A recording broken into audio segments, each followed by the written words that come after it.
অতীত আছে বলেই হয়তো আমি এই সৌরভকে পেয়েছি, বললেন অভিনেত্রী শুভস্মিতা মুখার্জি। আপনাদের সবাইকে স্বাগত সিনে গসিপে।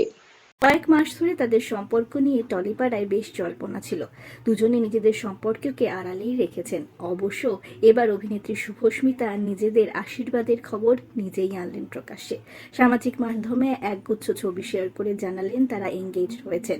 দেখা গিয়েছে বিশেষ দিনে অভিনেত্রী পরেছিলেন মেরুন রঙের শাড়ি, গা ভর্তি গয়না। পাশেই ছিলেন সৌরভকেও দেখা ছিল পায়জামা পাঞ্জাবিতে দারুণ সুন্দর।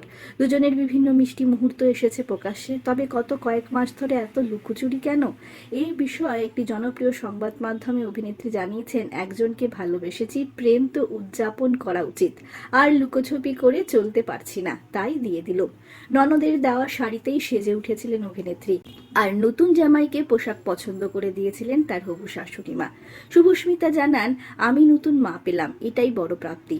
সৌরভ আমাকে আরও এক মা দিয়েছে, এটাই পাওয়া।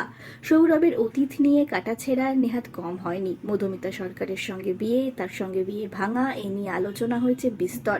তবে কি এই বিষয় কখনো ভাবিয়েছে শুভস্মিতাকে? অভিনেত্রী জানিয়েছেন, আমাদের সবার জীবনেই অতীত আছে। সম্পর্ক যদি বিয়ে পর্যন্ত গড়ায় তাহলে তা আরও বড় আকার ধারণ করে। সময়ের সঙ্গে প্রতিটি মানুষেরই পরিবর্তন হয়। যদি অতীত না থাকতো তাহলে হয়তো যে সৌরভকে ভালোবেসেছি তাকে পেতাম না, তাহলে হয়তো ভালো লাগতো না আমার। হতেই পারে। শুভস্মিতা আর সৌরভের কবে বিয়ে হবে এ বিষয়ে অভিনেত্রী অবশ্য জানিয়েছেন, এখন তারা ধারাবাহিকের শুটিংয়ে ব্যস্ত, নিজেদের কাজেই মন দিতে চান। এখনো বিয়ের তারিখ দিনক্ষণ কিছুই ঠিক হয়নি।